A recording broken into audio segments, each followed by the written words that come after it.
derecho ecuatoriano como yo, el señor exalcalde de Quito, el general Paco Moncayo. Paco, un placer poder verte a la distancia. Expresidente de la Federación Mundial de Ciudades, una personalidad. Es un honor poder hacer esto y ya te vamos a dar la palabra, mi querido general. Y luego agradecer también la visión y la iniciativa de nuestro amigo Julio Andrade, director de CIFAL Málaga, quien de hecho le dio la idea seminal para que pudiéramos tener este conversatorio para tratar de entender las perspectivas desde un punto de vista iberoamericano. ¿Qué pasa en España? ¿Qué pasa en varios países latinoamericanos? Las reglas del juego son muy sencillas porque tenemos solamente 1 hora y media y son las 5:03 y nuestro moderador va a tener un trabajo complicado, pero él es un experto. Lo he visto muchas veces en TVE, así que sabemos de su capacidad. Pero las reglas, decía, son muy sencillas. Quisiéramos tener dos componentes en lo que vamos a hacer. Primero, escuchar el caso español, y esto que voy a decir lo digo con total solidaridad y respeto y tristeza.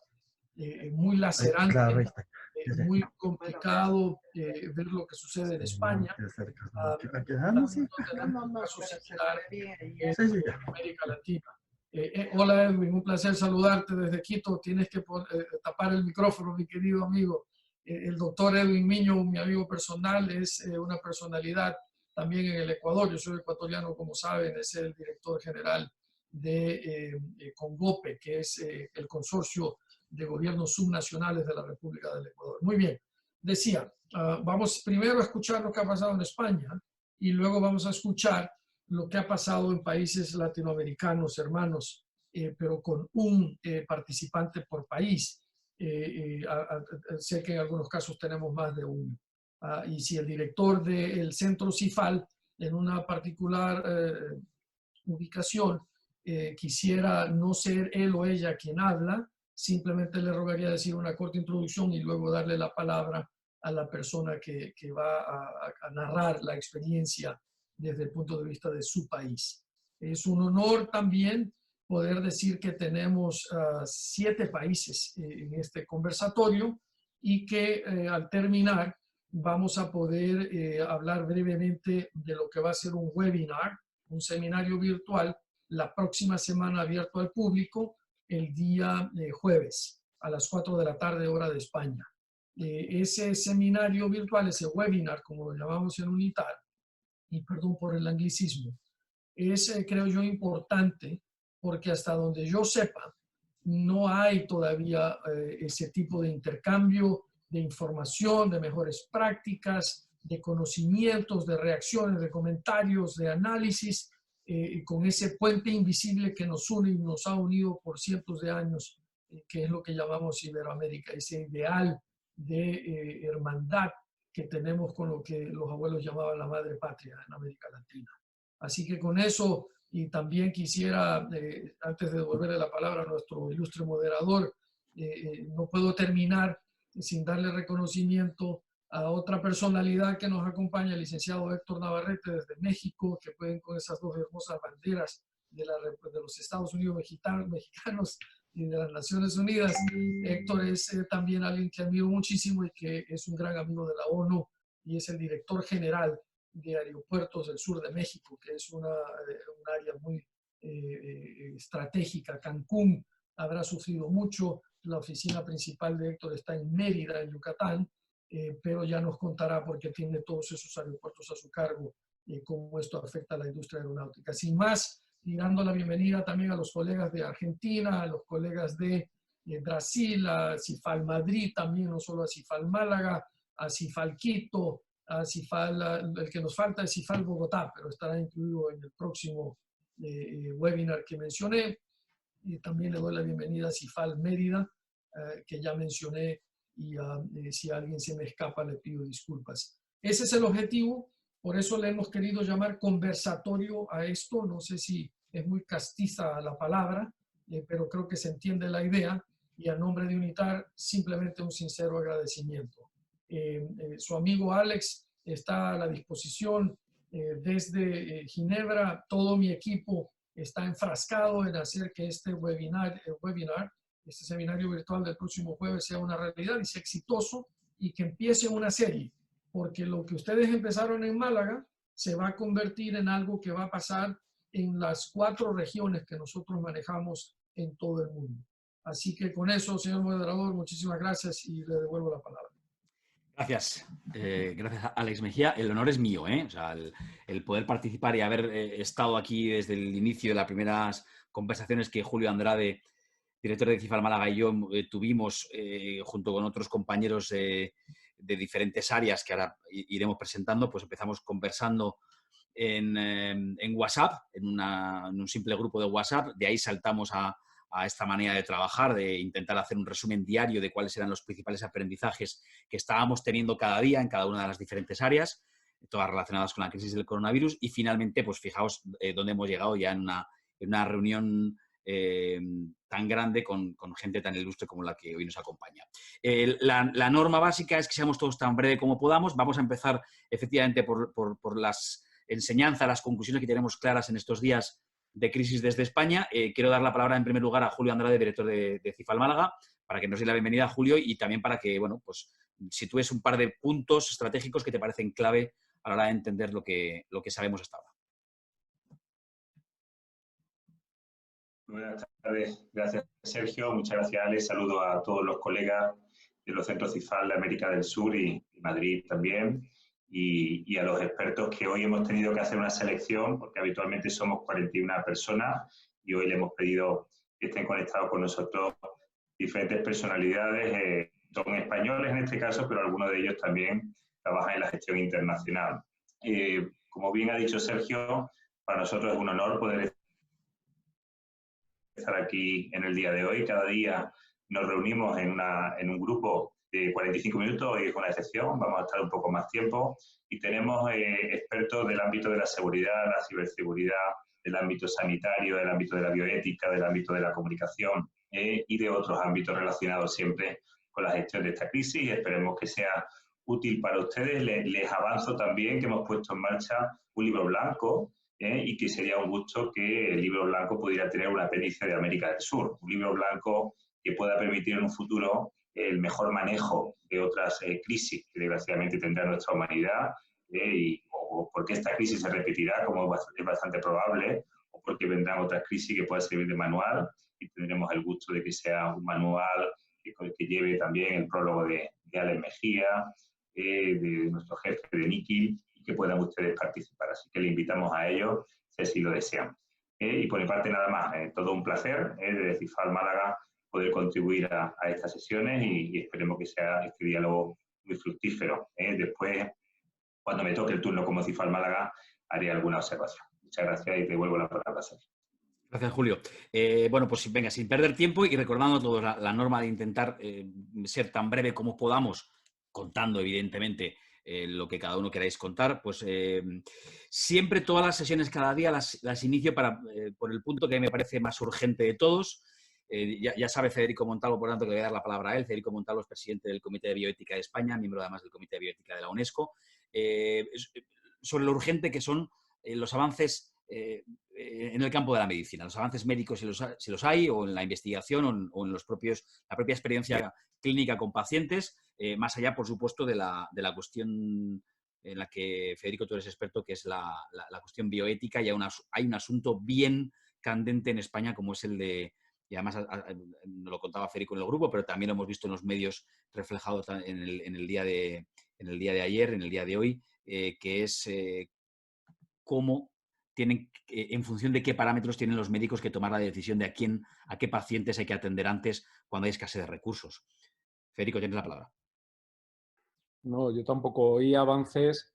Un poco está ocurriendo lo que se esperaba, que eran los datos de muertes más muertes y posibles avances. Yo comentaba ayer, la pena de que no se hubiera también coordinado un poco el uso que se está haciendo fuera de indicación o uso compasivo de medicamentos, que a lo mejor si estuviéramos coordinándolo tendríamos importante información, porque a veces hay enfermedades que no solo hay que abordarlas con nuevos medicamentos. Muchas veces los propios medicamentos que tenemos alrededor pueden servir para tratar algunos casos. Entonces, ahí también se está perdiendo una oportunidad de coordinar.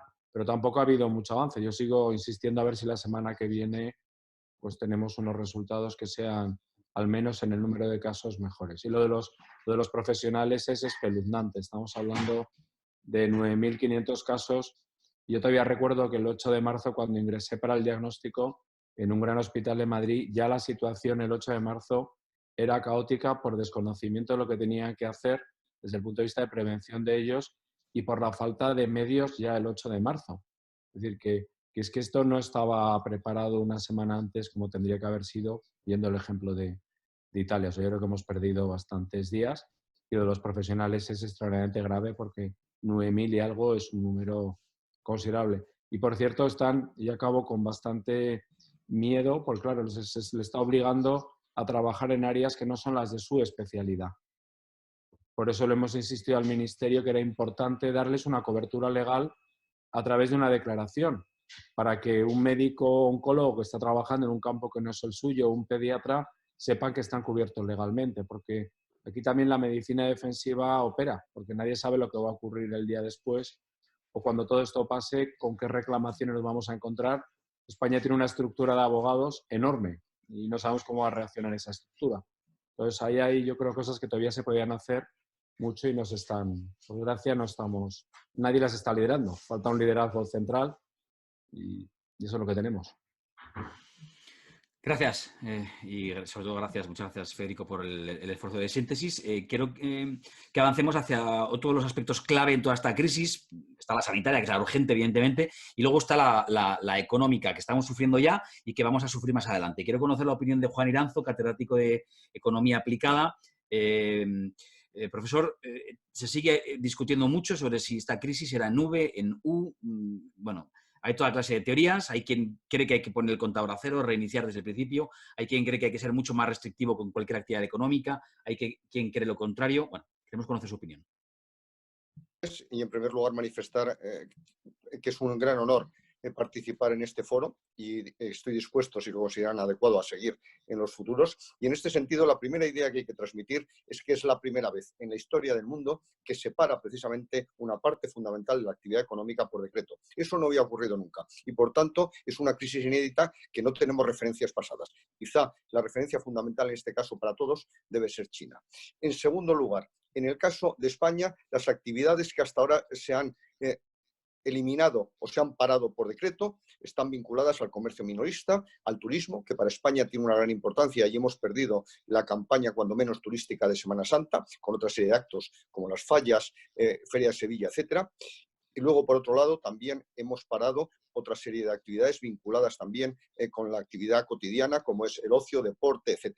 Nosotros estimamos que aproximadamente en este momento se ha detenido entre el 19 y el 25% de la actividad económica. Eso quiere decir que el Producto Interior Bruto en España ya desde la entrada en vigor del Real Decreto ha caído un 19%. Por tanto, la gran pregunta es ¿y qué hacemos a partir de ese momento? Pues muchos pensamos que lo primero que hay que hacer es seguir manteniendo la actividad productiva como hasta ahora, salvo estos sectores que se han cerrado. Por una razón muy sencilla, porque creo que hay medidas sanitarias adecuadas para que se pueda mantener precisamente la actividad sin grandes problemas, porque la mayor parte de los contagios parece que vienen de concentraciones masivas de personas y no de actividades como se están realizando actualmente. De tal manera que lo primero es mantener la estructura productiva por dos razones. Una, para evitar cuellos de botella, para abastecer las demandas necesarias en la sanidad, en los ciudadanos, etcétera. Porque si paramos, por ejemplo, una fábrica de envases, pues podemos estrangular una serie de abastecimientos. Y luego, por otro lado, porque si paramos toda la actividad productiva, el Producto Interior Bruto caerá más y, sobre todo, será mucho más difícil la recuperación. Nosotros lo que pedimos al Gobierno es que claramente consiga dos objetivos: de respiración asistida a las empresas para que no desaparezcan, incluyendo a pymes y a medianas empresas, lógicamente, y también a las personas autónomas, etcétera. ¿Por qué? Porque tejido productivo que se destruye, tejido que no vuelve a resurgir. Y luego, por otro lado, creemos que es fundamental mantener las rentas o una parte de las rentas de aquellos que la han perdido bruscamente también por decreto. Y en este sentido creemos que las medidas de política económica deben ir en esa línea y sería muy importante una coordinación a nivel europeo, cosa que hasta ahora no se ha producido. Nosotros hemos estimado que en caso de que no caiga más la actividad productiva, el Producto Interior Bruto español este año 2020 caerá entre un 8 un 10%. Por tanto, consideramos que es fundamental tratar de mantener la actividad productiva y luego crear una confianza para poder ganar la campaña turística de verano, porque si no, el número de parados será espectacular. En definitiva, nosotros entendemos que no hay soluciones mágicas en economía, como se están proponiendo en algunos medios, incluso de cierto renombre, y que lo que hay es que garantizar el funcionamiento al máximo de la actividad productiva, siempre compatible, lógicamente, con la garantía de la sanidad, de las medidas sanitarias. Gracias, Juan, y gracias también por el esfuerzo de brevedad, de síntesis. Otro asunto que nos preocupa y mucho, y estamos viendo que además tiene muchísima trascendencia, muchísima importancia, tendrá muchas cuestiones pues, en la propia psicología, la propia capacidad de mantener higiene mental en momentos tan complicados como estos, es el asunto de las fake news, de las informaciones, de las noticias. Está con nosotros Fernando Fernández, que es periodista, que es experto en comunicación de emergencias, asesor de varios gobiernos, experto en bulos y, sobre todo, como decía, experto en fake news. Fernando, quiero conocer tu opinión de qué estamos haciendo bien y qué estamos haciendo mal. ¿Qué tal? Buenas tardes. Un placer estar con todos ustedes y también me pongo a su disposición para lo que necesitan. Estamos confinados y todo lo que deseen y todo lo que quieran a través de Julio, estoy las 24 horas disponible.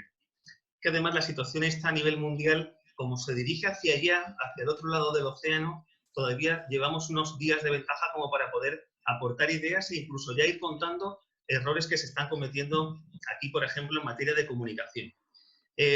La comunicación de emergencias y crisis, por ejemplo, aquí en España, aprendimos mucho con el ébola, aprendimos también con la gripe A, aprendimos con el mal de las vacas locas, o sea, hemos ido metiendo la pata muchas veces y creíamos que en los últimos años ya los expertos en comunicación lo teníamos un poquito ya aprendido. Hemos fallado en los tiempos, es decir, yo, por ejemplo, me he ejercitado, he participado y he desarrollado planes de comunicación de emergencias, de terremotos, de meteoritos, de inundaciones, de incendios forestales y nucleares. Pero de una crisis tan larga como aparenta esto, y con tantos ingredientes, tantos elementos, no. Tienen que saber, o supongo que saben, que la comunicación es vital, es un pilar fundamental. El tema sanitario lo es, el tema económico lo es, pero mantener a la población consciente, tranquila, sin angustias y confiada de lo que les dicen sus políticos y de lo que se está contando, de lo que se está haciendo, es fundamental para mantener en el tiempo, o sea, fíjense, en el tiempo, las estructuras de gobierno. En ese tiempo es el que está afectando ahora mismo o el que afecta a la comunicación del gobierno de España, porque al principio lo hizo más o menos bien, se ha ido prolongando y se han ido cometiendo una serie de errores. Hay que liderar la comunicación, hay que liderar la comunicación pública, tiene que ser transparente, tiene que ser real, no puede atender al populismo del día a día de dar cifras y datos que no sean verdad para contentar a la opinión pública. Si a la opinión pública hay que decirle la verdad, que esto va a durar 2 meses o que falta algo, hay que decírselo, porque si no te van a pillar y vas a perder credibilidad y vas a perder reputación. Y hay que acordarse del tema del tiempo. Si no se lidera y no se hace bien, entran los bulos, lo que decía Sergio. Miren, España y Latinoamérica, por ejemplo Brasil y algunos países latinoamericanos, son los que más conversamos en redes sociales, pero eso supone también que somos los que más mentimos y los que más mentiras generamos en redes sociales. Los bulos, si no se hace bien desde el gobierno, si no se monitoriza, si no se tienen en cuenta, si no se hace una buena comunicación, puede destrozarnos todo y puede generar angustias y puede generar desestabilidad. Y la desestabilidad en un momento tan difícil como este puede ser brutal y puede crear graves problemas sanitarios. Después de este tiempo, después de estos días, yo veo lecciones aprendidas, por ejemplo, asesorando a otros gobiernos y consultándome a otros gobiernos, veo, por ejemplo, que esa fijación que hay para que el gobierno central, el presidente, los ministros atiendan a toda la población, puede estar bien en algunas emergencias, pero yo creo que tienen la oportunidad de desarrollar, todavía hay tiempo para desarrollar una red de comunicación donde lo local, el ayuntamiento, el cantón, el municipio, tenga una red de comunicación próxima con sus vecinos, apoyada por comunicación veraz que venga desde arriba, porque yo creo que en esta crisis va a contar mucho la proximidad. Es decir, los vecinos, los pequeños alcaldes, los presidentes de comunidades, que generen información veraz, que tengan un sustento de una comunicación del Estado y que sirvan para canalizar las ayudas de los vecinos, que la gente no esté pendiente solo de un gobierno que va a estar en cosas más importantes como, por ejemplo, mantener la seguridad y mantener la salud. Yo, lo que deseen y lo que quieran, estoy a su disposición. Muchas gracias, Fernando. Y de verdad que vuelvo a repetir a todos que se agradece mucho este esfuerzo de síntesis, pues porque somos muchos más en el día de hoy y conviene que condensemos la información y las enseñanzas y los aprendizajes de estos días. Ligado a las fake news, relacionado con las fake news, está el mundo de la seguridad. En estos momentos de la ciberseguridad. Estamos todos en casa, o casi todos en casa, y teletrabajamos. Y eso significa que tenemos que saber cómo trabajar y cómo mantener las vías de contacto con nuestras respectivas empresas seguras. Nos acompaña un enorme experto en ciberseguridad, Carlos Cisneros, experto en ciberinteligencia, profesor del Centro de Criptografía, el Centro Criptográfico Nacional, del INCIBE también, director del programa de expertos en ciberseguridad de CIFAL Málaga. Bueno, un enorme experto, Carlos, en ciberseguridad. ¿Qué aprendizajes que hemos aprendido en estos días en España? ¿Qué estamos haciendo bien y qué estamos haciendo menos bien? Primero de todo, agradecer la invitación de poder participar en un foro de estas características. Y dicho esto, para aprovechar la brevedad, sobre todo, hay dos grandes elementos. Primero, aquí en España, tal como comentaba Fernando, ha habido un déficit a la hora de comunicación y a la hora de gestión de la desinformación y los bulos. En parte ha sobrevenido por la falta de recursos, en este caso, los principales órganos que deberían encargarse, se han visto desbordados, han tenido otras prioridades y han dejado la desinformación pues como algo colateral. Entonces es un gran elemento que si dominas el discurso es mucho más fácil llegar a la ciudadanía. Pero visto este inciso, una cosa que sí que sería muy importante y que aquí se ha pecado en España principalmente, ha sido que cada colectivo, cada comunidad autónoma ha querido sacar su propia web para que la gente pudiese contrastar sus síntomas. Cada comunidad autónoma ha sacado su propia aplicación para móvil para poder comprobar tus síntomas. ¿Eso qué ha provocado? Ha provocado, al no haber una centralización, al no haber una unanimidad, que han aparecido miles de dominios, pero que muchos de ellos han aprovechado para hacer falsas aplicaciones que lo que trataban eran de intentar pues, robar información, robar datos o simplemente infectar. Como ha sucedido aprovechando pues, estos dominios, aprovechando la palabra de coronavirus o COVID-19, se han generado, hicimos un estudio hace pocos días de cerca de 12.000 dominios detectados. A partir de ahí, gran parte de ellos son maliciosos. Se están llevando grandes campañas de mail y de falsa información, aprovechándose URLs, dominios, que aparece esa palabra, con falsas vacunas, falsas ofertas. Bueno, sobre todo, se están reportando para que puedan aparecer en los listados de Threat Intelligence, para que se puedan contrarrestar, pero sobre todo, principalmente, tal como comentaba, si tuviéramos que dar un par de consejos de los errores que hemos vivido aquí, centralizar sobre todo la funcionalidad de aplicaciones y de webs a nivel estatal para poder controlar, como mínimo esto, ¿no? que las personas que quieran tener algún tipo de información sobre esa información, sobre el coronavirus o síntomas, pues que puedan tener centralizado si no haya una mala praxis. Gracias. Gracias, Carlos. Me pide la palabra Federico, pero antes, Federico, veo que se acaba de conectar justo a tiempo cuando estábamos hablando de ciberseguridad, Alejandro Fernández, que es jefe de la oficina de Bruselas de la Organización Internacional Cybersecurity Alliance, y acaban de poner en marcha una herramienta a nivel mundial muy interesante, Alejandro, de la que quiero que nos hables, que es condensar herramientas gratuitas a disposición de los usuarios para que puedan proteger sus equipos frente a los ataques y protegerse en el terreno de la ciberseguridad. Explícanos un poco, Alejandro, en qué consiste, por favor. Hola a todos. Acabo de entrar, me he perdido todo lo que ha pasado hasta ahora, no sé. Pero justo está hablando Carlos de Cisneros, justo me esto. manda ahora mismo el enlace y yo, madre mía, me voy a conectar. Bueno, encantado y saludos a todos desde Bruselas. No soy el director de la oficina de Bruselas, yo trabajo en la organización global, en la parte global. O sea, mi área de responsabilidad es global. Tenemos una directora en Europa y, bueno, están todos los datos en la campaña. Yo luego lo compartiré si hace falta. Se trata de una iniciativa doble. Por un lado, hemos lanzado una iniciativa, está en inglés, que se llama Working from Home, globalcyberalliance.org.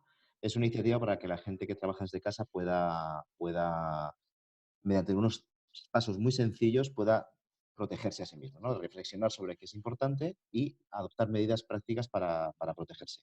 Estamos ahora mismo, es una novedad que estamos trabajando ahora mismo en ello, estamos consiguiendo que varias organizaciones como la nuestra, sin ánimo de lucro, de todo el mundo que trabaja en ciberseguridad, se adhieran a la campaña y estamos recogiendo una serie de firmas y de apoyos para que la campaña tenga un impacto todavía más global.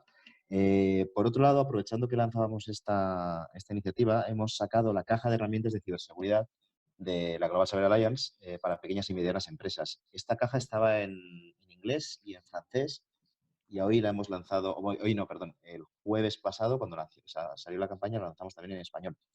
Ya está disponible, es un conjunto de herramientas para pequeñas y medianas empresas totalmente gratuitas, todo lo que hacemos es gratuito, todo lo que hacemos son herramientas de mercado que están probadas, que funcionan, y todo lo que hacemos tiene una finalidad pedagógica, es para que las pequeñas y medianas empresas puedan trabajar por sí mismas y aplicar estas soluciones. Cuando hablamos de pequeñas y medianas empresas, también hablamos de pequeñas administraciones locales, por ejemplo, ayuntamientos, cualquiera que tenga una página web y tenga una estructura pequeña o insuficiente para abordar la ciberseguridad por sí mismo. Pequeñas administraciones, pequeñas entidades financieras, también colaboramos con un programa de Carnegie Endowment para pequeñas entidades financieras. Bueno, todo este abanico. Pero lo más importante es que esta semana ha salido la solución en la web en español. Tiene vídeos explicativos de cada herramienta, cubre distintos temas, desde los virus al ransomware, a la gestión de inventarios. Sigue las normas, no sé si lo conocerán ustedes, de los CIS Controls, que es la estándar de buenas prácticas más habitual para pymes en Estados Unidos. A partir de esas normas hemos diseñado la herramienta y a partir de ese diseño hemos buscado piezas para que cualquier pequeña y mediana empresa se pueda poner en marcha. Entonces, estamos trabajando ahora mismo en eso. Queremos difusión porque lo que hacemos, lo dicho, somos sin ánimo de lucro, varias grandes empresas de la industria nos apoyan y varias organizaciones internacionales y la idea es que el nivel de ciberhigiene medio suba un poquito. Y creemos que ahora en estas circunstancias es muy importante hacerlo porque los ataques, como se ha pasado en España y pasará en más sitios, están multiplicándose, están abusando aprovechándose de la gran falta de concienciación que tiene la gente en general sobre estas cuestiones. Y ya está. Poco más tengo que decir. Gracias, Alejandro, más que suficiente, lo has explicado muy bien, además merece la pena echar un vistazo a todas esas herramientas que, como has explicado, están ya en español. Pedía la palabra Federico, imagino que al hilo de lo que decía antes Carlos. Muy rápido, yo desde una teoría más política, lo que sí observo, para completarlo y breve, sí observo en la comunicación son dos efectos que yo les imputaría a algo que vivimos en España desde hace años, que es la política defensiva. Es decir, la caza que se ha llevado a cabo con los políticos, que en algunos casos ha tenido razón de ser, en otros ha sido un exceso, está provocando que los políticos cada vez, al haberse judicializado el proceso de exigir responsabilidades políticas, tengan más miedo a la toma de decisiones. Y yo observo ahora mismo, por la experiencia que yo he tenido desde el cargo que tengo, más lo que estoy observando en televisión y en los medios, es que hay dos estrategias para intentar salvar la responsabilidad el día después, o sea, lo que venga en las comisiones de investigación, procesos judiciales en unos meses, que es, por un lado, trasladar la responsabilidad a la ciencia. Es impresionante que se diga que aquí la ciencia es la que decide. Eso en un Estado de Derecho es imposible. La ciencia opina, pero tiene que decidir los políticos, para eso están, porque las decisiones aquí no solo son científicas, son sociales, como dice Juan Iranzo muy bien, son económicas, o la ciencia decide sobre la ciencia, pero esto es política. Y luego, en un Estado como el nuestro descentralizado, es curioso cómo se está intentando trasladar la responsabilidad de los problemas a las comunidades autónomas, para intentar crear que esto es un problema de comunidades autónomas. La alarma no se ha declarado en un territorio. Se podría haber declarado la alarma en un territorio concreto como Madrid. La alarma se ha declarado a nivel nacional. Y eso supone una centralización en la toma de decisiones y mantener la descentralización en la gestión del día a día. Entonces, yo observo esos dos fenómenos. Son los científicos los que deciden, lo hemos visto con la manifestación, cuando eso va en contra de nuestro ordenamiento, los principios del Estado de Derecho. Y segundo, las comunidades autónomas, como son los responsables de sanidad, tendrán que adoptar las medidas.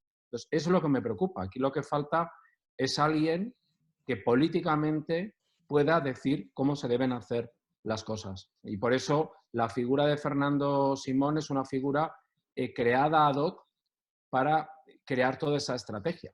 Que ya veremos cómo sale de esto, pero está hecha con una visión de estrategia. Es decir, inicialmente se usa porque lo hizo bien en la crisis como comunicador del ébola y ahora se han dado cuenta que es perfecto tenerlo ahí para seguirle imputando a la ciencia la toma de decisiones. A mí es lo que me tiene más preocupado, con todo mi respeto para la ciencia y que la ciencia debe hablar, pero no decidir.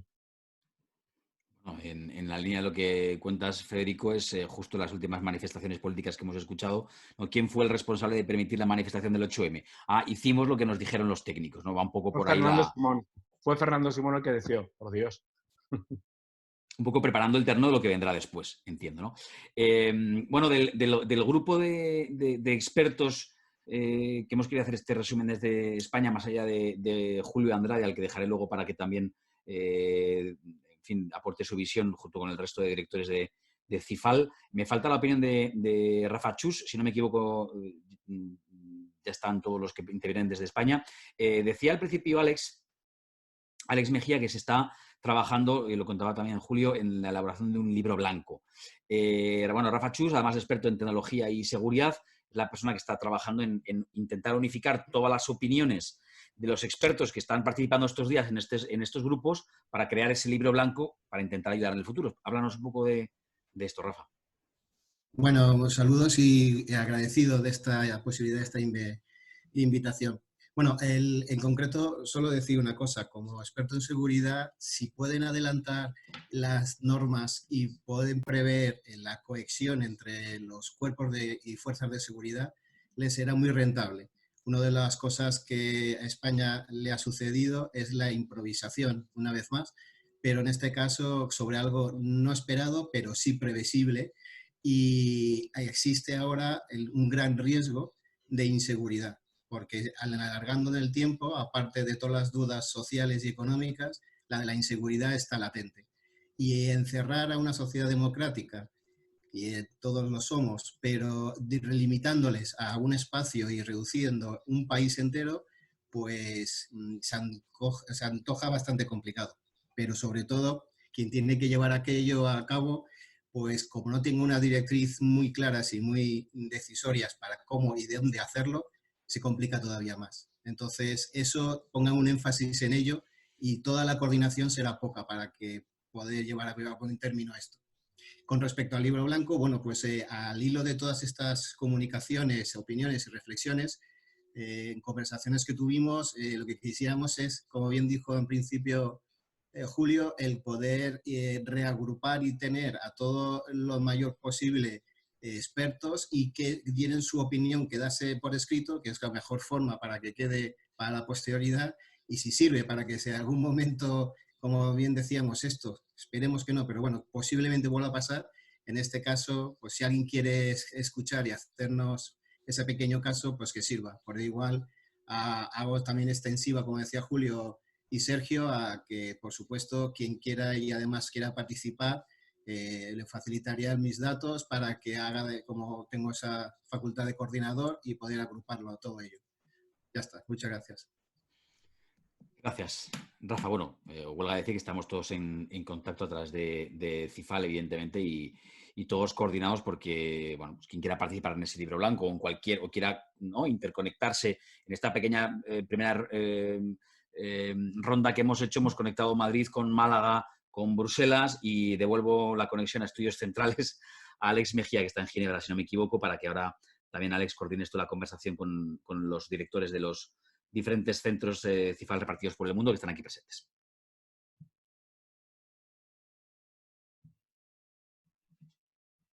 ¿Me pueden escuchar? Sí, Alex, adelante. Gracias. Muy bien, gracias, Sergio. Quisiera decir tres cosas. La primera, como debe ser, apreciar mucho el que ustedes se hayan tomado el tiempo de compartir qué es lo que pasa en España, porque hay muchas lecciones que América Latina puede aprender de su país. Y lo segundo es que hemos visto todos cómo la conversación evoluciona de un tema puramente de salud y de una crisis de salud y de una pandemia y de las implicaciones sociales que esto ha tenido, al tema económico, qué es lo que pasa con la economía, hay recesión, no recesión, cuánto durará la crisis, cómo va el desempleo a resultar, etcétera, a un tema de política pública como un todo, porque no es solo un tema de salud, es una crisis multidimensional y mucha gente todavía no lo ve y ese es un problema, al menos en nuestra región, en América Latina. Es una crisis multifacética que requiere un esfuerzo multidisciplinario, una visión holística de lo que sucede, porque la logística que un gobierno lleva adelante, cómo actúa un gobierno, no trasborda el tema de salud y los temas relacionados a salud. Hemos visto cómo hay paquetes de intervención macroeconómica en la mayoría de los países, cómo se trata de ayudar aquí en Europa. El ejemplo típico es el de Inglaterra, pero hay muchos otros países como él que básicamente le están dando dinero a las empresas para que no despidan a sus empleados temporales y puedan seguir pagando el 80% de los salarios, etc. Está la audiencia global moviéndose lentamente a ese entender de que esto es una cosa mucho mayor que una pandemia que solo tiene que ver con lo social y lo de salud. Y lo tercero que quería decir, para cerrar el tema de España, agradeciéndoles nuevamente, es que si uno ve los números globales, lamentablemente hemos pasado del 500.000 de casos, lamentablemente hemos pasado los 25.000 muertos desde que empezó esta crisis. Pero si uno se va al caso español y a ver los números en España, el WHO, la OMS, la Organización Mundial de la Salud, es el dashboard, el tablero oficial nuestro, pero hay muchos otros y los números van a ser siempre muy parecidos. Ustedes nos corregirán si hace falta. Pero España con 65.000 casos, más o menos, también ha superado ya esa línea imaginaria terrible de los 5.000 muertos. Si esto hubiera sido un terremoto o una cosa de ese tipo en cualquier otro lugar y tuviera 5.000 muertos, esto realmente tendría la totalidad de los ciudadanos con la atención fijada y realmente haciendo lo que deben de hacer. El problema está, y ese es mi tercer comentario, en lo que pasa con mass behavior, en español, el comportamiento de las masas, el inconsciente colectivo, la reacción del ciudadano. Yo creo que, al menos en América Latina, y en el caso español pienso que también, es difícil pensar que todo el mundo ha sido muy obediente, desinteresado, altruista, solidario, y ha dicho, pues voy a extremar en cuidados y aquí me quedo. España creo que lo ha hecho bastante bien. En América Latina tenemos problemas terribles. Y yo quisiera que los colegas que van a hablar en representación de nuestros centros CIFAL en estos 5 países realmente nos pudieran compartir aquello que no dice la prensa. Yo quisiera entender en este conversatorio qué es lo que pasa en la calle, qué es lo que pasa en el sentimiento del ciudadano y de las poblaciones en México, en Argentina, en Brasil, en Ecuador, en Colombia, etc. Yo creo que las lecciones que se puedan aprender de España en todos estos ámbitos, incluido seguridad, ciberseguridad, el financiero, el económico, la comunicación, etc., también hay que tratar de entender ese inconsciente colectivo del que hablo. Y con ello quisiera detenerme allí y pedirle a cada uno de los países aquí representados que nos den su comentario en cualquiera de los ámbitos mencionados, pero especialmente en eso. ¿Qué es lo que pasa con su población? Queremos entender y queremos entender cómo darle retroalimentación y apoyo al gobierno que va más allá del tema de salud. Hasta hace 2 semanas, solamente 2 semanas y media, la ONU estaba de lleno apoyando a gobiernos de países de menor desarrollo relativo. Esto es cientos de funcionarios nuestros, creo que cerca de 1.000, y me parece que casi 60 países. De los que estamos en América Latina involucrados aquí, me parece que solamente 2, y no el mío, por ende no conozco los detalles, pero todos esos funcionarios de ONU que han ido a dar apoyo, todos fueron de salud, todos de OMS o de organizaciones relacionadas. Hoy las peticiones de los gobiernos van mucho más allá del tema de salud. y tiene mucho que ver con seguridad, con el tema económico, de comunicación, etc. Entonces, por favor, colegas, cuéntenos qué está pasando uno por uno, empezando de norte a sur, y yo quisiera devolverle la palabra a Sergio como moderador y como debe de ser, para que invite al primer CIFAL, tal vez el de México. Sergio, gracias. Gracias, Alex. Bueno, pues ya lo has dicho tú, venga, empezamos desde México. Héctor Navarrete. Os recuerdo a todos, intentemos ser tan breves como podamos dentro del tiempo que necesitéis, evidentemente, para contarnos vuestra experiencia y recogiendo el guante ahí de lo que nos lanzaba ahora Alex, todo aquello que no se cuenta en los periódicos, porque es muy valiosa vuestra opinión y vuestra experiencia desde esa perspectiva, ¿no? Lo que nos podáis contar, información a la que no tenemos acceso si no fuera hablando como estamos haciendo con vosotros. Héctor Navarrete, adelante. Agradezco a CIFAL Málaga este extraordinario evento que nos acerca al mundo. Si esta pandemia nos ha unificado a todos en el mismo dolor, en la misma preocupación, pues Málaga nos está uniendo a todos en buscar las soluciones. Muchas gracias y felicidades. Sí, nuestro trabajo fundamental es en aeropuertos.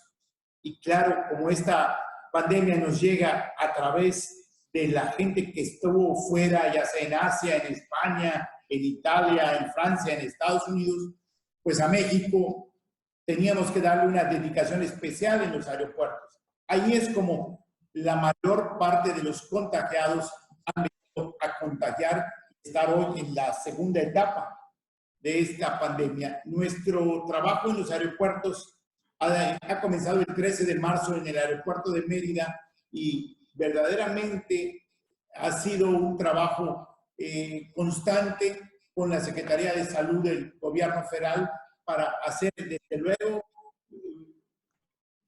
extensivo a todos los viajeros, que hay seguridad en el viaje, que hay una medición de temperaturas, que hay un tamiz a cargo de doctores que preguntan cuál es la condición del viajero, una sanitización permanente 3 veces al día en los aeropuertos, especialmente en los aeropuertos de Azul, donde comenzamos este trabajo, un tapete de cloro para quienes entran al aeropuerto, ozono en nuestros aeropuertos, tapabocas para el personal y para las gentes que viajan, en fin, todo lo que la Organización Mundial de la Salud ha experimentado, lo estamos tratando de incorporar y de hacer que las autoridades mexicanas hagan también su trabajo con nosotros en los aeropuertos, y lo han hecho en el caso del sureste mexicano perfectamente bien. Recuerden que el aeropuerto de Cancún es un aeropuerto 100% turístico, con 25 millones de pasajeros, bueno, con conexiones con toda Europa, especialmente con los países más infectados. Entonces, claro, tenemos que tener esta barrera de sanitización, pero también quisiera destacar, haciendo relación a lo que nos acaba de informar nuestro director, don Alex Mejía, que la percepción es muy importante. La gente necesita percibir los mensajes claramente, los mensajes de cómo cuidarse y los mensajes también de que se les está cuidando quienes deben hacerlo.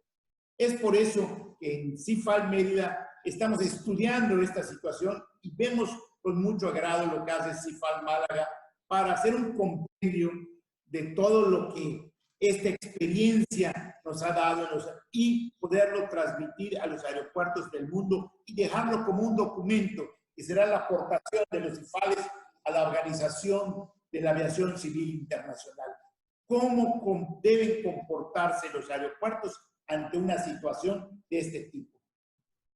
Hace 15 años comenzamos un seminario internacional de huracanes que tenemos con CIFAL y ha sido exitoso. Bueno, hoy vienen cientos de directores aeroportuarios a tomar ese seminario a Yucatán. Justamente lo terminamos el día 11 de marzo, lo llevamos a cabo el 10 y 11 de marzo. Está en nuestras páginas de internet. Bueno, creo que algo similar tendríamos que hacer con esta situación, que sepan perfectamente los aeropuertos cuál es el protocolo que se tiene que llevar a cabo y no estar cada quien experimentando de acuerdo a su propia condición, sino hacer precisamente medidas regulatorias internacionales para aeropuertos. Esta es una contribución que queremos dejar justamente para la aviación civil internacional.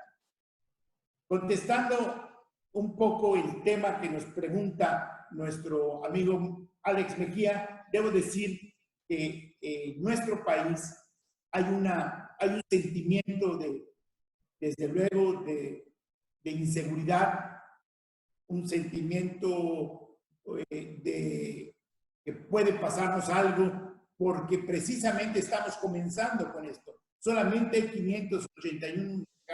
585 casos declarados. Solo ha habido 8 decesos. Comparado con lo que está pasando en otros países, pues estamos iniciando esta curva. Pero claro, también hay una gran preocupación económica. Hoy, como se ha dicho aquí por los expertos en economía, estamos totalmente de acuerdo. Tenemos que también prepararnos para la cuestión económica, porque si el virus nos puede hacer un mal a la salud, seguramente nos hará un mal a nuestras economías. Y claro, el sector turismo del que vive México en gran parte, pues es un sector totalmente afectado, aeropuertos, hoteles, prestadores de servicios turísticos. Esa es la situación que hoy vive México, ¿verdad? Se debate un poco entre tomar todas las medidas que corresponden y seguir trabajando para poder conseguir, pues, digamos, el recurso económico para vivir. Esa es la situación de hoy de México. Es muy importante que todos los mensajes nuestros, CIFAL Mérida lo está haciendo, nuestras organizaciones, sean cuidar la salud. Hoy primero es la salud. Muchas gracias. Muchas gracias. No sé si me había visto hacer así con el gesto de que vaya concluyendo, pero lo ha clavado. Justo acababa de hacer así y concluye su intervención Héctor Navarrete. Muchas gracias, muy amable. Por cierto, a partir de aquí me tenéis que ayudar. Yo tengo, os pido disculpas de antemano por no conoceros a todos y tengo pues el listado que me han facilitado de los que iban a intervenir en esta reunión. Más allá de Alex Mejía y Julio Andrade. Julio, te dejo para el final. Y después de Héctor Navarrete, quiero dar la palabra a Camilo Pinzón, que es el director de CIFAL Miami, acompañado de Juan Esteban, pero no lo veo en el listado, no sé, me tenéis que ayudar, no sé si está aquí.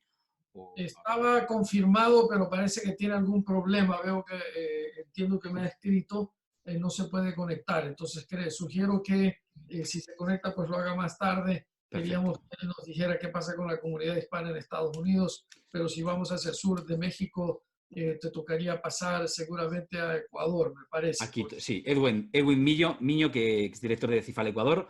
En el listado tengo que estar acompañado de Lorena Mora. Edwin, adelante. Tienes que... Ok, hola. Muy bien. Sí. Hola, ¿me oyes? Hola, Alex. Sí. ¿Cómo están? ¿Cómo les va? Un saludo a todos.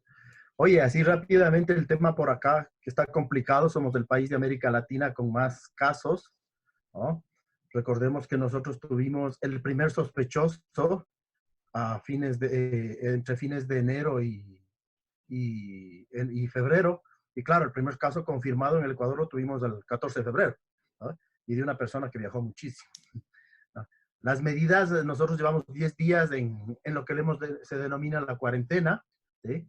Pero con muchísimos rompimientos. Y aquí quisiera, para toparlo para el webinar del día jueves, es importantísimo que topemos la realidad de cada país.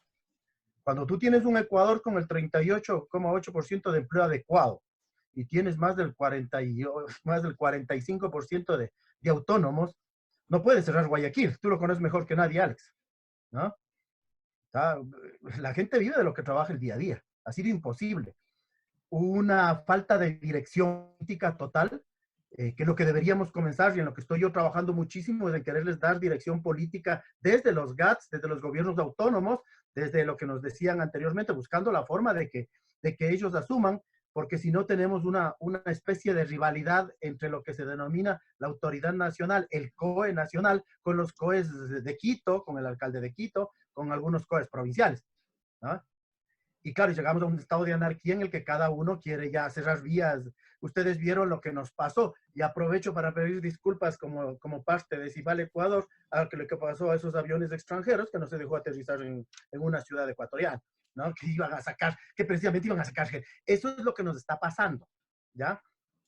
Me falta muchísimo más los temas comunicacionales para lo local. Quien me decía eso, que lo tengo apuntado, lo quiero contactar después porque queremos trabajar muchísimo eso. Ante esa deficiencia, Alex, tú sabes que aquí los locales sabemos y tenemos un general inclusive en esto que nos está oyendo, ¿no? Nos puede ayudar muchísimo. Los alcaldes y los prefectos tienen que asumir, dejando ese discurso del miedo. No estoy diciendo, no lo asumamos, pero dejando ese discurso del miedo porque si no, alguien tiene que dar orientación a la gente. Hoy día me notificaban del organismo nacional que ya hay parroquias en la ruralidad que están cerrando las vías, ¿no? Y eso podría llevar a un problema de desabastecimiento, ¿no? Bueno, yo felicitarte, hermano, estamos en esto. Me parece brutal el tema y que es fundamental esto de no caer en el tema de culparle a la ciencia, porque aquí le estamos culpando a la ciencia, ¿no? Le estamos echando un poco la responsabilidad. Y claro, y toda la responsabilidad tiene la ciudadanía ecuatoriana que no es disciplinada, ¿no? Alguien hablaba de lo que es un gobierno democrático. Y en cuanto, y aquí es dificilísimo cuando te doy un dato económico que es dramático, ¿no? Una ciudad, la mayor productora del Ecuador, donde tienes el 60% de trabajadores autónomos, ¿sí? Entonces, es imposible, con unos déficits de vivienda, que ya eso es para otro día quejarse, pero más que eso es proyectar hacia el futuro que nos podemos ayudar alrededor de esto, ¿no? El tema comunicacional, pero yo dejo un espacio que quisiera trabajarlo muchísimo. ¿Cómo le ven ustedes la experiencia hacia la ruralidad? ¿Sí? ¿Cómo se defendió la ruralidad en China? ¿Cómo se lo están haciendo en Italia? ¿Cómo lo están haciendo en España? ¿Sí? Porque no tengo noticias sino de las grandes ciudades. ¿Sí? Porque eso, para un poco ayudar acá. Y el tema que me interesa es eso, el tema comunicacional, y ayúdenme a ver cómo empodero a esos gobiernos locales, a esa junta parroquial, a ese alcalde y a ese prefecto, ¿no? Para que asuman ese liderazgo que nos va a tocar asumir. Reitero, un abrazo desde el Ecuador para todos ustedes. Muchas gracias. Y Sergio, antes de que continúes, perdóname pedirte este favor especial y esta deferencia, pero realmente ya van a ver por qué. Nosotros tenemos al general Moncayo, a mi amigo Paco Moncayo, que dije, al exalcalde de Quito, expresidente de la UCGLU, la Unión Mundial de Ciudades, etcétera, etcétera, ex candidato presidencial, ex comandante general de las Fuerzas Armadas del Ecuador, etcétera. Y a mí me parece muy interesante si pudiera, con tu permiso, Sergio, invitarlo a que nos diga, y gracias Edwin por tus palabras muy sentidas y muy ciertas. Tal vez, Paco, con el permiso de Sergio, pudieras darnos tu visión de lo que pasa realmente en el imaginario colectivo del Ecuador. Muchas gracias. La verdad es que la situación del Ecuador es extremadamente grave. Hay que entender que del mismo modo que si el virus ataca a una persona robusta, fuerte, los efectos no van a ser tan graves. No sucede así cuando esa persona tiene antecedentes de enfermedades que los vuelven más frágiles frente al ataque. Esto sirve para ejemplificar lo que está pasando con Ecuador. Cuando llegó esta pandemia, el Ecuador estaba con su economía destrozada, con su sociedad dividida. Habíamos terminado de pasar por una grave conmoción con los pueblos indígenas, obreros y políticos que procuraban pescar al río revuelto. Un país con graves déficits fiscales, con una deuda externa e interna más allá de sus capacidades de pago, con desempleo y empleo inadecuado de más de la mitad de la población económicamente activa. Un país con riesgo superior a los 3.500 puntos. A un país así. Además, un país que depende de sus exportaciones primarias para poder sustentar la economía, y ve caer los precios del cacao, del petróleo, no puede vender las flores. Entonces, en esas condiciones, enfrentar la pandemia, si ya para los países ricos y para los países más desarrollados les ha resultado dramático, pues para el Ecuador esto es sumamente grave. Y en esta gravedad, en días pasados, ayer, antes de ayer, tuvimos que pagar 350 millones de dólares de deuda, cuando apenas si tenemos para atender de una manera elemental esta trágica situación que está viviendo nuestro pueblo. En efecto, deberíamos aprender mucho. Lastimosamente, la memoria ecuatoriana es débil. Lo que sí salta a la vista en el Ecuador, y creo en el mundo, es que aquel discurso de que el Estado está por demás, que los privados pueden todo, ahora todo el mundo regresa a verle al Estado, con la esperanza de que sea de él que salgan las soluciones. Pero ¿qué implica esto? ¿Qué aprendizaje debemos tener? Que necesitamos estados eficientes, eficaces, con liderazgos políticos a la altura de estos retos. Este virus ha desenmascarado la mala calidad de la política, la falta de liderazgo, y no solo en Ecuador. Y también, hay que decirlo, una población que tiene que estar educada para enfrentar las crisis. Vivo durante tantos años sustentando las cátedras de planificación estratégica, de planificación de la seguridad, y todo está en los libros y todo está en los planes, pero en la práctica nada de eso se aplica. Entonces, necesitamos reflexionar también a nivel global que debería haber un grado mínimo de solidaridad. No puede ser que países como el Ecuador estén defendiéndose con los pocos medios que tiene y a su modo de una enfermedad global. Nos falta en Naciones Unidas respuestas que vayan más allá de los consejos, que vayan con recursos, conforme a las adversidades que son distintas según los países, para apoyar a la gente.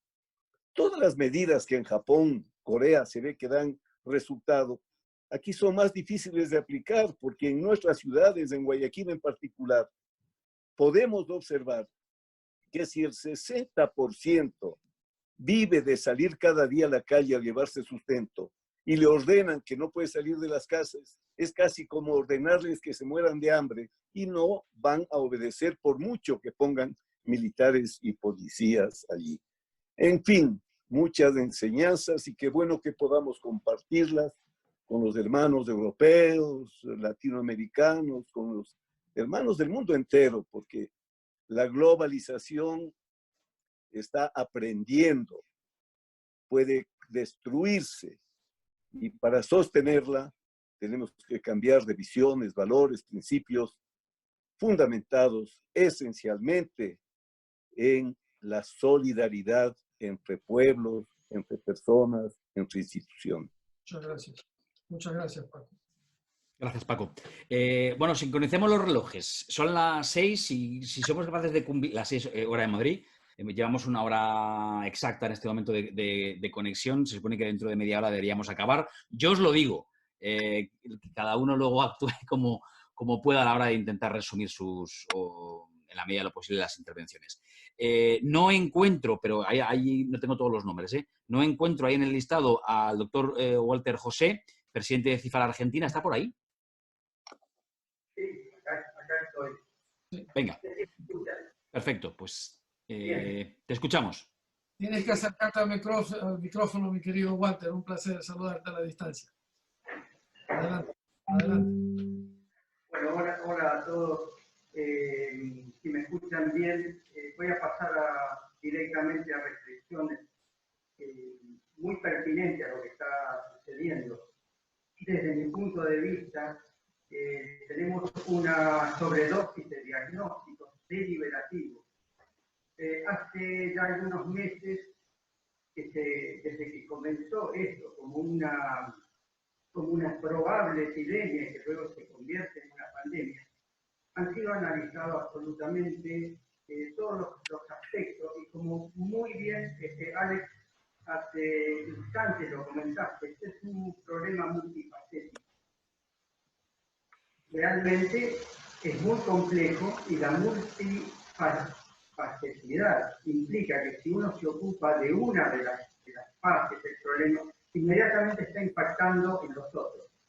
Entonces tenemos por un lado problemas de orden social, por otro lado problemas que impactan en lo político, por otro lado tenemos la economía junto con problemas de finanzas, y tenemos el gran problema que es el problema sanitario. Y dentro del sanitario, bueno, la epidemiología, y dentro de esto podemos seguir y encontrar una especie de cubo mágico, donde una de las fases, cualquiera de las otras, se nos comienzan a modificar, y en casos a veces es más grave las consecuencias que lo que se estaban buscando. El diagnóstico de Argentina, y es muy probable que esto lo pueda ampliar luego nuestro director que está presente, que es Rodolfo Tarrabuela, pero yo no quisiera en este momento centrarme en la cuestión social, porque ampliaría mucho, ampliaría lo que acabamos de escuchar de los compañeros de Ecuador, con cual este país que compartimos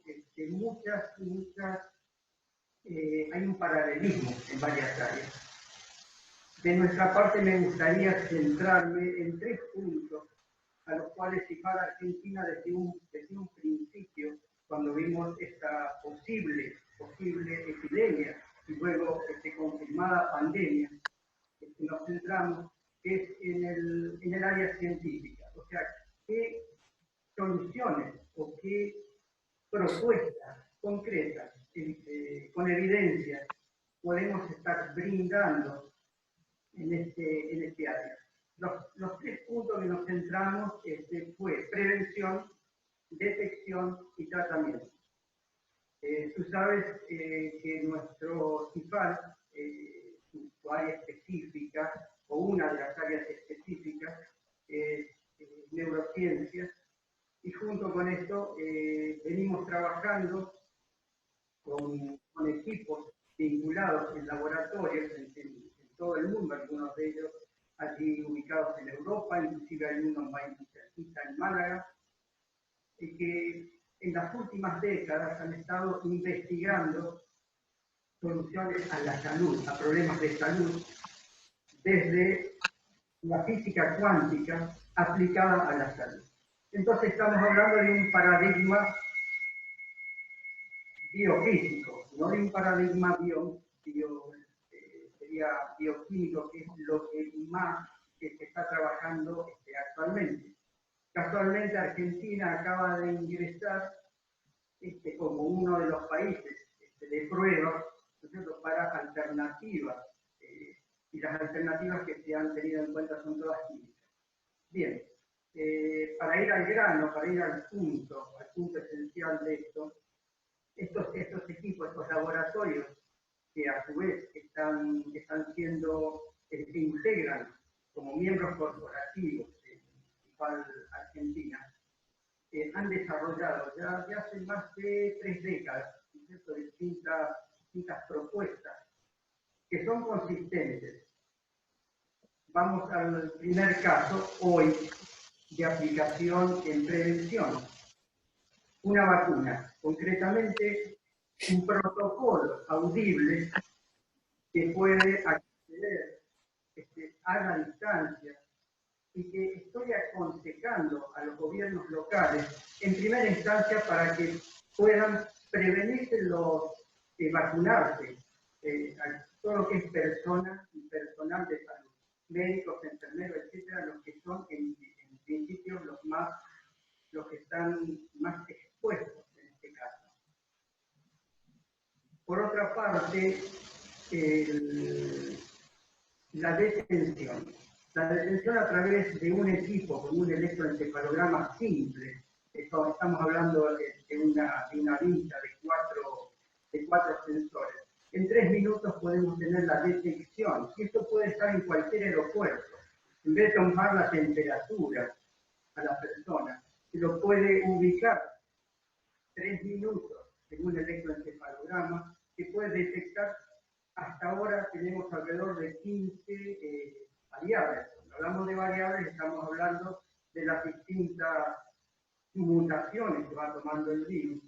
Pues bueno, aquellos que conocen de virus saben que en distintos espacios geoposicionados en el planeta, los virus van mutando y van adquiriendo diferentes capacidades, ¿no es cierto? Doctor, le tengo que pedir que vaya concluyendo, si es tan amable, porque lamento cortarle. Sería un placer escucharle toda la tarde, en mi caso, hora española, pero le pido que vaya concluyendo, si es tan amable. Sí, bueno, mira, este es un tema central, porque estamos hablando de detección, estamos hablando de prevención y estamos hablando de tratamiento concreto, efectivo, disponible para toda la humanidad, disponible para Naciones Unidas, disponible para la red CIPAL, disponible para los gobiernos. Si tú quieres, esto lo podemos postergar para otro momento, pero es imposible reducirlo simplemente a una deliberación o a un comentario simple. Yo les pido disculpas, pero es imposible. Inclusive hay invitados que están presentes en las reuniones, científicos que están en Europa, que están en Rusia, que están en distintos lugares. Aquí me acompaña también el doctor Laverne, que es un médico que está aplicando esto. O sea que podemos dar cuenta concreta, real, con pruebas, con casos. Pero si no hay tiempo, bueno, amigos, lo dejamos para otro momento, ¿sí? Pero No, algo tan concreto, tan importante porque es una solución, reducirlo a unos minutos imposibles, porque acá hay que dar cuenta de casos, hay que dar cuenta de cuestiones científicas. Así que yo quedo a disposición para otro momento. De la ONU. Sergio, si sí, tú me entró un sonido. Sí. Muchas gracias al doctor Kirby y también a Rodolfo, que les pido disculpas. Definitivamente, muy interesante. Yo no sabía lo que acabas de mencionar, Walter José, que se puede con un simple encefalograma, determinar esto. Pero como el tiempo es limitado, mil disculpas a ustedes. Gracias a ambos y al otro colega que se ve en la cámara por hacer esto, pero vamos a tener que ir a otro país. Yo pienso que sería importante que conversemos de manera bilateral con CIFAR Argentina para ver cómo esto se puede involucrar en el webinar que vamos a hacer la próxima semana. Gracias y perdón, Sergio. Gracias, Alex. Y doctor, le estaba diciendo, me quedaría toda la tarde escuchándole porque lo que estaba contando es súper interesante, obviamente muy interesante. Mi cometido aquí es intentar que acabemos en el tiempo que entre todos nos hemos dado, nada más. Evidentemente, cada una de estas conversaciones da para una bilateral y, por supuesto, en su caso, muy interesante, sobre todo para los colegas médicos, lo que usted está contando, porque evidentemente pues, no hay prisa en el mundo ni tiempo en el mundo si tuviéramos la capacidad de solventar con esas pruebas médicas el problema, obviamente. Yo continúo con el listado que tengo aquí de personas que nos acompañan. Ahora vamos hasta Curitiba. La coordinadora de CIFAL Curitiba es Priscila da Paz. Priscila, tu tiempo. Vale, muchas gracias, Sergio. Buenas tardes a todos. Es una alegría poder compartir, aunque es el único de los países que no habla española, pero es un gusto poder compartir con ustedes la experiencia que estamos viviendo en escala mundial. Y ustedes ya se pueden imaginar todo lo que está pasando en Brasil, ya que se trata de un país con condiciones o tamaño gigantesco y todas las dificultades que esto puede generar. Para el día de hoy me acompaña un experto y es a él a quien le voy a pasar la palabra para que os cuente un poco qué es lo que pasa en Brasil. Se trata del doctor Ronaldo, es el médico del trabajo de la Federación de las Industrias aquí del estado del Paraná desde el 2016. Él también es médico oficial de la aeronáutica brasileña y por eso tendrá mucho contenido para contaros cuál es la situación de los brasileños, como nos pide en especial Alex, que contemos qué es lo que pasa en las calles, cómo la gente lo está viviendo y cómo se está tratando esto aquí en Brasil. Así que le paso la palabra a Ronaldo, doctor. Gracias. Pues adelante, Ronaldo, te escuchamos. Buenas tardes a todos, muchas gracias. Perdón, portuñol, ok?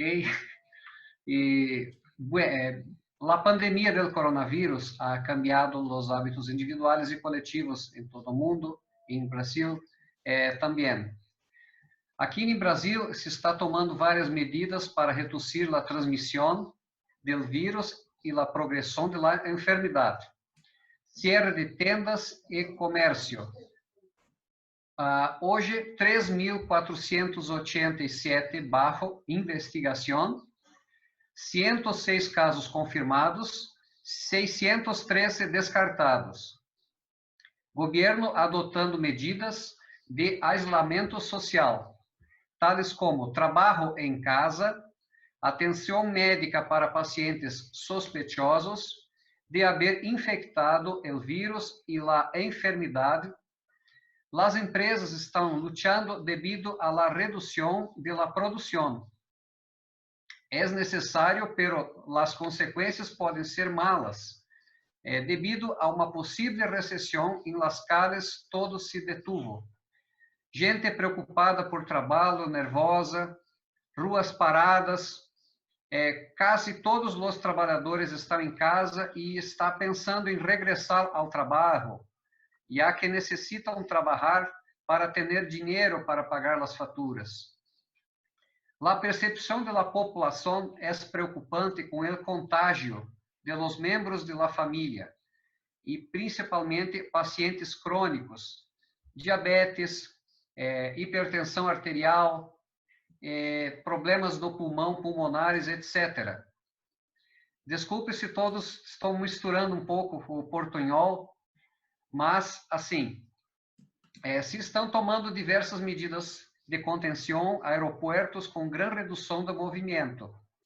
Os empresários estão preocupados por as consequências, redução de ingressos e pago de empregados. Sentimento de insegurança e incertidumbre. Todos pensam, serão necessárias estas medidas e hasta quando? É importante que todos adotem medidas de segurança sanitária. Os funcionários do governo em cada estado estão tomando medidas de isolamento social e parques e comércios cerrados. Cito que é muito importante, neste momento, observar a saúde dos trabalhadores e suas famílias e guiar as empresas a tomar as medidas necessárias para prevenir a propagação do vírus, sempre seguindo as pautas de los organismos competentes. SESI Paraná, basicamente, está colaborando para minimizar os efeitos da pandemia em las indústrias, trabalhadores e suas famílias. Basicamente, SESI transmite diariamente diretrizes e conselhos através de livros, vídeos e informação sobre o blog e as redes sociais. Também estamos transmitindo classes gratuitas de ginásio laboral para pessoas que ficam em casa e centro de saúde, através de telefone disponível para que o público responda suas perguntas. Basicamente, todos preocupados com essa pandemia e todos não sabem, incerteza, clima de bastante incerteza. É isso, não sei se pode me fazer compreender. Peço desculpas a todos aí pela linguagem, mas realmente é isso aí, basicamente isto. Gracias, Ronaldo, y gracias también a Priscila. Tu español es muchísimo mejor que mi portugués, Ronaldo. O sea que perfecto. Bueno, si no me equivoco, voy a dar ya la palabra a Julia Andrade. desde Cifal Málaga y también quiero escuchar después a Cifal Madrid antes de poner punto final a esta conversación. Nos quedan un poco más de 10 minutos. Os pido a todos que por favor os ajustéis al tiempo para que acabemos en la hora prevista. Julio Andrade, adelante. Muchas gracias, Sergio. Voy a ser rápido para que al final puedan darnos un saludo también de Madrid y de Miami muy brevemente y intentaremos terminar todo al final del tiempo y volver a vernos el jueves que viene. Varias recomendaciones para nuestros compañeros y muy interesantes y efectivamente creemos que las lecciones aprendidas de no volver a cometer algunos errores, ojalá que sirvan a todos ustedes, ¿no? Haciendo una referencia al tema aeroportuario, una reflexión. En España, precisamente, las 3 ciudades que tenemos aeropuertos importantes, Madrid, Barcelona y Málaga, hemos tenido muchísimos más contagios. De hecho, Málaga, no siendo la capital de la región, tiene el 40% más contagios que Sevilla. Es algo a tener en cuenta, porque Madrid puede ser más lógico, pero en Málaga, muy claro, no se tomaron medidas de prevención en el aeropuerto de Málaga y ese tránsito ha provocado que tanto hemos enviado muchas personas contagiadas como hemos recibido muchas personas contagiadas en un aeropuerto de tránsito con 15 millones de pasajeros. 2 cuestiones. Es muy doloroso que los sanitarios salgan todos los días diciendo que estamos enfermando y muriendo por no tener las medidas sanitarias adecuadas. Y también está pasando con el personal de seguridad. Ahora mismo estaba leyendo que un teniente coronel de la Guardia Civil con 48 años ha fallecido por coronavirus y otro por la Policía Nacional con 63. No son los primeros, han fallecido ya unos pocos. Eso significa que si no cojan nuestros intervinientes sanitarios, personal de seguridad, aquel que obligatoriamente está trabajando, estamos haciendo un flaco favor y estamos generando un pánico entre ese colectivo y entre nuestra ciudad. 3. Efectivamente es muy importante poder diseminar estas lecciones aprendidas para el futuro y ojalá podamos hacer un buen documento profesional que lleve el logotipo de Unitaria y la colaboración de todos ustedes. Mucho ojo también al desabastecimiento. Efectivamente hay que hacer un confinamiento de sectores no esenciales, pero ojo con cortar la cadena de suministro y controlar malamente comunicada a la ciudadanía que eso se puede producir, porque solo el que piense que se puede producir va a provocar lo que oleada de personas comprando papel higiénico, comprando frutas, verduras, rompiendo la cadena de suministro y es muy complicado que esos sectores que ya van a estar mermados reponer al ritmo que la población lo necesita. Si la gente entiende que eso nunca va a evitar, nunca se va a cortar, la gente actuará con tranquilidad. Por otro lado, también mucho ojo a los derechos humanos. Estamos viendo en diferentes partes del mundo, sin particularizar, aprovechando algunos líderes políticos la situación sanitaria para vulnerar los derechos humanos, para no solo castigar a la población de manera no adecuada, sino para promulgar algunos decretos, algunas normas fuera de contexto constitucional. Así que vigilen también que los políticos hagan su trabajo, pero no mermen los derechos humanos. Y por último, aprovechemos esta oportunidad que hacer lo que estamos haciendo, lanzar webinarios, cursos online, como estamos haciendo de Cifal Málaga, aprovechando para trabajar y para poder difundir nuestros conocimientos y la de todos los expertos que tenemos la suerte de acompañar. Muchas gracias a todos ustedes. Gracias. Gracias, Julio. Le doy la palabra para ir concluyendo. Creo que ya se ha incorporado también Cifal Miami. Será el último en intervenir antes de darle la palabra para que nos despida Alex Mejía. Antonio Lucas, quiero que desde Cifal Madrid también nos cuentes cómo estáis viviendo y qué conclusiones estáis sacando. Director de Cifal Madrid, adelante. Bueno, ¿qué tal? Un saludo a todos. Bueno, Madrid, como sabéis, bueno, pues está siendo un poco el epicentro, ¿no?, de lo que está pasando aquí. Aparte de Cifal Madrid, como todos sabéis, todos mis compañeros directores de otros centros, también soy el director de seguridad vial del RACE y nosotros lo estamos viviendo de una manera un tanto particular, ¿no?, porque ayer mismo se publicó la orden ministerial donde se definían estos conceptos de vehículos prioritarios, ¿no?, esos vehículos que tienen que estar trabajando para mantener los niveles esenciales, ¿no? Por lo tanto, una de las primeras lecturas que yo haría es el que ahora los países que están empezando a tener este problema o que ya están empezando a sospechar que van a tener este problema, identificar de forma muy clara ya cuáles son los vehículos que pueden circular con algún tipo de colaboración con las empresas. Yo creo que los archivos que cuentan las direcciones de tráfico de todos los países pueden agilizar ese procedimiento para que se evite la circunstancia de saber qué vehículos son los que pueden circular y sobre todo bajo qué condiciones, ¿no? Yo creo que ahora tenemos una prioridad que es potenciar la movilidad de las emergencias y de los vehículos sanitarios y dotarles de recursos ante los posibles problemas que pueden tener. Eso me lleva a la segunda cuestión que ha pasado aquí en España, es que en un principio se cerraron los talleres, ¿no? Yo creo que Sergio lo puede comentar. Se cerraron los talleres y luego ya se especificó que los talleres podían abrir bajo determinadas circunstancias, pero no se había activado la logística de piezas de recambio para esos talleres. Por lo tanto, nos encontramos en un momento que había vehículos, incluso de emergencias, que estaban teniendo problemas mecánicos y que no se podían atender. Por lo tanto, bueno, pues esa planificación previa creo que es importante, el atender y dar prioridad a los vehículos que realmente son los prioritarios. También es importante definir qué es lo que está pasando en España. Yo he sacado unos datos. En España ha bajado un 70% los accesos a la movilidad en las ciudades, ha bajado un 61% la movilidad en carretera y ha bajado un 25% la circulación de vehículos pesados.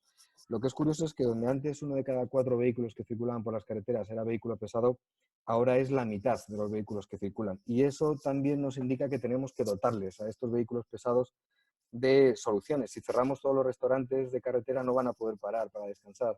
Si no les dotamos de logística, si no les dotamos de medidas donde ellos puedan hacer con seguridad su trabajo, pues vamos a estar trasladando un problema que puede provocar siniestralidad. Y la siniestralidad en España, sorprendentemente, a lo que podemos pensar con unas semanas de estar en casa como recomendación, bueno, pues le puedo decir que en algunas comunidades autónomas ha subido la siniestralidad vial, ¿no? Por ejemplo, en Andalucía tenemos 9 fallecidos más con respecto al mismo periodo del año pasado. Hablo desde el 1 de enero hasta en Castilla-La Mancha. O sea, yo creo que es muy importante tener en cuenta que cuando un conductor no se le explica que una carretera vacía no quiere decir que vaya a más velocidad. Antonio, te hemos dejado escuchar bien. Prácticamente no te escuchas. Te ha debido desconectar algo, así que te escuchamos algo, pero ve concluyendo porque prácticamente es inaudible, por favor. Perfecto, bueno. No, ahora se te ha vuelto a escuchar, se te ha vuelto a escuchar bien. No obstante, aprovecho para decirte que concluyas igual. Bien, no hay problema. A ver, yo lo que quería transmitir es que muchas veces hay que explicar dentro de los conceptos de comunicación que hablábamos inicialmente que los conductores también tenemos que ayudarles, ¿no?, a que no aumenten el riesgo. En la inseguridad vial hay una teoría y es que compensamos el riesgo cuando vemos que la carretera mejor asumimos más riesgo y la fatiga está presente en muchos accidentes de muchos profesionales que están trabajando muchas horas y que están yendo a casa y que están teniendo accidentes. Ya para finalizar, nos preocupa la huella que va a tener esto. Una reducción, como decía el profesor Iranzo, del 10% de la riqueza me parece que puede hacer que tengamos más accidentes de tráfico por una peor inversión en infraestructuras, por un envejecimiento del parque, por una falta de acceso a los sistemas de seguridad. En definitiva, yo creo que tenemos que sacar conclusiones que nos está dejando este problema, esta crisis. Yo creo que en nuestro caso concreto empresarial van a cambiar muchos de los modelos que actualmente tenemos vigentes y van a cambiar muchas de las actividades que veníamos haciendo. Está claro que lo primero y más importante es la seguridad de todos, el reducir la diseminación de la enfermedad y sobre todo yo creo que una de las cosas más importantes es compartir el conocimiento, ¿no? Yo creo que quiero felicitar a Julio y a toda la red de expertos porque yo creo que si no sabemos lo que se hace en otros sitios de las buenas prácticas, muchas veces podemos cometer el error de que podamos tener un problema. Muchas gracias, Antonio. Bueno, habíamos intentado al inicio del todo una comunicación con Camilo Pinzón, director de CIFAL Miami. Camilo, te emplazo a que nos cuentes con más calma. No sé dónde estás, pero me han dicho que te has conectado. El jueves, no obstante, si nos puedes dar en 2 minutos un par de titulares de la experiencia que se está viviendo en estos días, en general en Estados Unidos, en particular en Miami, sobre el coronavirus, te lo agradezco. Pienso que Camilo está teniendo problemas de comunicación porque no lo veo y lamentablemente no está conectado con nosotros. Nos quedan exactamente 4 minutos para terminar, así que Sergio... Alex, dame un segundo. Antes de que tú concluyas, tengo una palabra pedida y además por alusiones, porque creo que le han mencionado varias veces. Fernando Fernández, que es experto en comunicación, periodista y experto en fake news, me pedía la palabra con algo que dice que no puede esperar hasta el jueves, así que adelante, Fernando, muy breve, porfa, y ya sí le damos la palabra. Sí, mira, voy a ser muy breve. Porque me ha puesto los pelos de punta Paco Moncayo y Edwin Miña. No estamos a tiempo de cambiar ni la economía, ni la estructura social, ni las costumbres, ni el país, ni los préstamos. Estamos ante algo totalmente nuevo. Va a morir mucha gente, va a morir gente en la calle, va a morir gente en las casas, va a haber cambios psicosociales importantes. Insisto, vámonos a la base. O sea, lo que sí se puede hacer es emplear herramientas gratuitas para que las comunidades locales se informen gratuitamente, de forma gratis, Twitter, Facebook, mapas de crisis de Google, por ejemplo, y muchas más herramientas gratuitas para que entre ellos estén conectados, tengan una información veraz, no les engañen, no utilicen productos que vengan de bulos y terminen peor. O, por ejemplo, si se encuentran el cadáver de su familiar en su casa, que sepan actuar ante ese cadáver y no propaguen la enfermedad. Es decir, vámonos a lo básico y después reconstruyamos los países, reconstruyamos las estructuras, hagamos lo que sea, pero, insisto, la comunicación se puede hacer gratuita, rápida, eficaz, simple y básica para salvar vidas, ¿no? Y es algo que se debe hacer ya porque en una semana, de aquí al jueves o de aquí a 10 días que llegue la pandemia a Latinoamérica, no va a dar tiempo a cambiar absolutamente nada. Pero abrir cuentas de Facebook o utilizar las herramientas gratuitas de Carlos y de Alejandro para proteger a las empresas locales se puede hacer, pero otras cosas ya no da tiempo. ¿Vale? Estoy a su disposición. Gracias, Fernando. Y ahora sí, Alex Mejía, pues casi en el tiempo previsto, estamos terminando. Adelante. Muchas gracias. Colegas y amigos, nuestro secretario general, y lo pueden ver en la página web nuestra, un.org, en muchos idiomas, incluido el español, por favor, por supuesto, ha querido mandar un mensaje a la humanidad sobre 3 componentes de esta lucha y estamos enfocados solamente en 2. El primero, como ya hemos narrado y ustedes han comentado y han compartido información, fue la dimensión de salud pública propiamente dicha, porque era lo primero, como la lógica mandaba. Lo segundo ha sido y está siendo, y ha sido lamentablemente un poco tarde, este despertar hacia el tema del impacto social y del impacto económico y qué es lo que la recuperación implica y qué es lo que se debe de hacer para que el mundo no entre en una recesión que sea de larga data. Lo tercero tiene que ver, y lo pueden leer en el discurso del secretario general de ayer o antier, me parece, tiene que ver con la responsabilidad desde todo punto de vista, incluida la responsabilidad personal.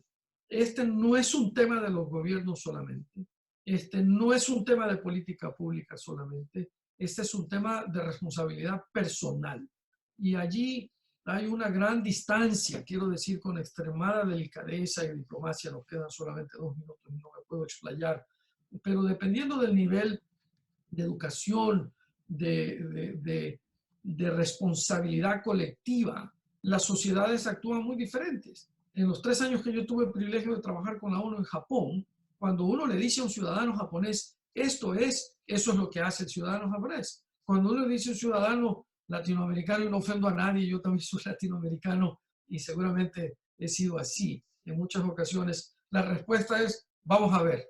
Entonces estamos complicados porque esa responsabilidad personal y luego institucional y del sector privado, de la sociedad civil y etcétera, no solo del gobierno y sobre todo del Poder Ejecutivo, es una dimensión que hay que empezar a entender mejor.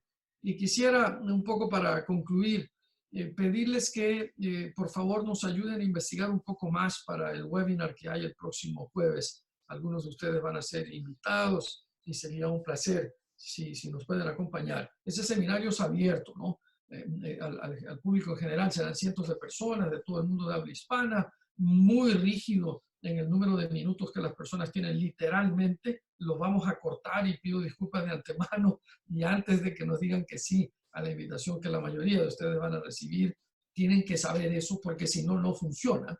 Y lamentablemente así es como se dan los webinars. Pero en ese webinar hay un tema muy particular que yo les quiero pedir que exploren. 2 grandes temas de política pública. El uno de intervención radical, drástica, temprana, y el otro de intervención gradual, tenue y tardía. No necesariamente por incompetencia. Se podría pensar que a veces por ineptitud y negligencia, pero no necesariamente. Algunos gobiernos es un tema harto difícil, se los digo de una vez, con poca información, por supuesto. Algunos gobiernos de manera consciente y deliberada decidieron que herd immunity, es el nombre en inglés, que esa teoría de que se desarrolla inmunidad como rebaño tenía razón de ser, y que entonces a lo mejor había que dejar que alguna gente se contagiara para que luego se desarrollara inmunidad y entonces toda la sociedad la desarrollara. ¿A expensas de qué? No puedo explayarme aquí. ¿Cuántos muertos? No lo sabemos. Lo analizaron antes, queda el signo de interrogación. Pero política pública, y si algo nos une aquí, un factor común en los que estamos en esta llamada, es eso, es que observamos las políticas públicas de cerca y les invito a analizar lo que he dicho. ¿Es esto o es esto? Y si es así, ¿qué implicaciones tiene para la sociedad como un todo? Con ello, quisiera agradecerles sobremanera por este tiempo que nos han dedicado y decirles que a nombre de UNITAR y de la Organización de las Naciones Unidas aprecio de manera sincera que cada uno haya aportado su granito de arena a este conversatorio iberoamericano. Lo continuaremos y después del webinar que viene el día jueves, quisiera yo invitarles a unirse, si tuvieran a bien, a algunas de las reuniones del grupo de expertos de Málaga. Le debemos mucho a Málaga. Y lo último que quisiera decir para cerrar es que le debemos mucho a España en este diálogo. Gracias a ti, Sergio, gracias a ti, Julio, y gracias a todos ustedes. Les deseo un buen día. Adiós. Gracias. Gracias. Hasta luego, gracias. Sean felices. Buen día. Gracias. Soy Camilo, tuve un problema de conexión, pero bueno, ya tendremos otro momento. Un abrazo. Adiós, Camilo. Gracias a todos, un placer enorme. Adiós. Igualmente. Muchas gracias. Gracias también a los que no habéis podido intervenir, pero he estado muy pendiente de todos vosotros también. Gracias. Adiós, gracias.